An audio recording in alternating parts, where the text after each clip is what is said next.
Guys welcome back to my channel. তো এখন হচ্ছে বলদা আমি যাচ্ছি কান্তপুর, আমাদের গ্রামের ছেলেগুলো অনেকক্ষণ চলে গেছে। তো চলো আমরা দুজন যাচ্ছি। আর দেখছো বলদা টুপিটা কি সুন্দর। তো চলো, এই হচ্ছে আমাদের সাইকেল, ওটা ওর ওটা আমার। তো চলো যাওয়া যাক। তো এই মাত্র হচ্ছে জাম্বিদা ক্রস করলাম, এখনো মন্ডল গ্রাম, ধাতগিরাঙ্গা, ভুস্যগর আছে, তারপর কান্তপুর। মোটামুটি এখনো 10 কিলোমিটার যেতে হবে আমাদেরকে সাইকেলে। আর এদিকে হচ্ছে প্রচুর আপ যাচ্ছি এখন। আর সেরকম আজকে রোদ দিচ্ছে, মুখ তো পুরো আমার লাল হয়ে গেছে, কারণ যা রোদ দিচ্ছে ওরে বাস রে বাস, মনে হচ্ছে আজকে প্রথম রোদ দিচ্ছে এত। আর যেহেতু এটা শ্রাবণ মাসের শেষ সোমবার, তাই বিশেষ করে যাচ্ছি। আমার যাওয়ার ইচ্ছে থাকেনি, কিন্তু বলদা বললো চ যাবো, চ তাহলে ঘুরে আসি, যেহেতু শেষ সোমবার বাবা থান থেকে দেখিয়ে আসি বাবাকে। তো এখন হচ্ছে ভুস্যগর চলে এসেছি, আর এখন রাস্তা কাজ চলছে, যা কারণে বলে বাবাদের যেতে একটু কষ্ট হচ্ছে। আর রাস্তার চারিদিকে দেখতে পাচ্ছ ইট নামিয়েছি, আর পাথরগুলো বেরিয়ে যাচ্ছে, একদম অসুবিধা হচ্ছে। আমরা সাইকেলে যাচ্ছি, তাতেই আমাদের কষ্ট হচ্ছে, আর ভোলে বাবাগুলো তো বাঘ নিয়ে যাচ্ছে। আর তারপর হচ্ছে অপু এখানে জল খাচ্ছে। বলদা আমাকে বললো তুই জল খাবি কি না, আমি জল খাবো না, তুই খেয়ে নে। তারপর হচ্ছে আমরা এখানে চলে এসেছি নদী গিয়ে, এবার নদীর থেকে এপার থেকে ওপারকে যেতে হবে। তো চলো এখন সেপারে যাওয়া যাক নৌকো করে। তারপর আমরা এখন যাচ্ছি, আর দেখতে পাচ্ছ আমাদের গ্রামের ছেলেগুলো সব জল নিয়ে চলে যাচ্ছে পাঁচমুড়াকে, পাঁচমুড়া ঢালবে।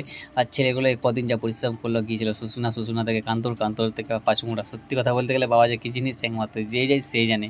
অ্যান্ড তারপর দেখতে পাচ্ছ নৌকোটা এই ওপাশ থেকে এই পাশে আসছে, আবার হচ্ছে এরা এখানে খালি করবে। তারপর হচ্ছে আমরা সবাই চাপবো, আর একে একে সবাইকে চাপতে হবে, কেননা এখানে পুলিশ প্রশাসন আছে এখানে, যাতে কোনো কেউ সমস্যার সম্মুখীন না হয় তার জন্য বিশেষ করে এখানে পুলিশ দেওয়া হয়েছে। অ্যান্ড তারপর দেখা যাক কখন নৌকাটা কখন খালি হয়, তারপর চাপবো এখানে। আর বছরে কিন্তু একবার নৌকো চাপি, ব্যাস শ্রাবণ মাসে চাপি। এখানে বলদাকে বললাম তুই আমাকে চিপে ধরবি একদম, যাতে নদী পড়ে না যাস। আর যেহেতু এখন বর্ষাকাল, তো নদীতে এখন বান এসেছে, আর বেশ চেপে চেপে যাচ্ছি। বছরে একবার চাপি নৌকোতে। তারপর হচ্ছে এখন নৌকোতে আমরা নেমে গেছি, আর এরা হচ্ছে এখন নামছে।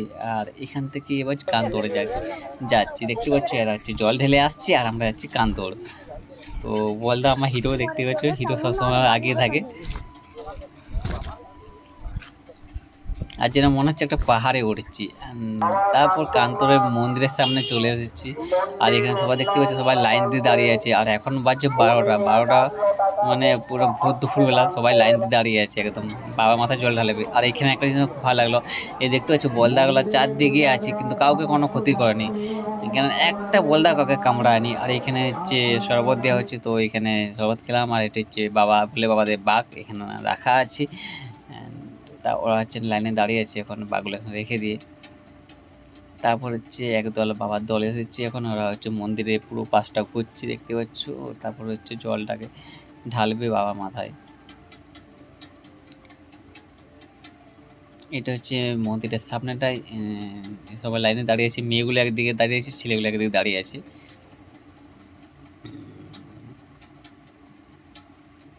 তারপর অনেক ঘোরাঘুরি করলাম, এখন প্রায় মোটামুটি আমাদের বেজে গেছে 3:30টার মতো। এখান থেকে তো মনে হয়নি বাড়ি যায়, কিন্তু বলদা বলছে যেতেই হবে। তো চলো এখন যাওয়া জায়গা এখানে কয়েকদিন বাচ্চা ছেলেকে নিয়ে এসেছি, বেশ ঝামেলায় পড়েছে, শুধু বলছে বাড়ি যাবো বাড়ি যাবো। তারপর বলদাকে বললাম বলদা তো টুপিটা এখানে ঠিক করে নেই, কারণ তুই আমার হিরো, তো তোকে আমাকে সাবধানে নিয়ে যেতে হবে, কেন তোকে আমি সাবধানে নিয়ে এসেছি। আর এখন থেকে আমাদেরকে যেতে হবে, কেননা নৌকোতে চাপতে গেলে প্রায় 1 ঘন্টা মতো সেখানে দাঁড়িয়ে থাকতে হবে, কেন রুল বাই রুল। তো এতক্ষণে আমার হচ্ছে বলদা আমি যাচ্ছি। আর দেখতে পাচ্ছ এখন প্রায় 3:30 বাজছে, কিন্তু লাইন এখনো শেষ হয়নি, পুরো লাইন তো লাইন আছে একদম, কেননা আজকে হচ্ছে শেষ সোমবার, আজকে সবাই বাবা মাথায় জল ঢালবে। আর আসছে বছর যদি বেঁচে থাকি অবশ্যই আসবো বাবার কাছকে আবার, যদি থাকে ভাগ্যে। তারপর হচ্ছে এখন আমরা হচ্ছে আমাদের বাড়ির উদ্দেশ্যে যাচ্ছি।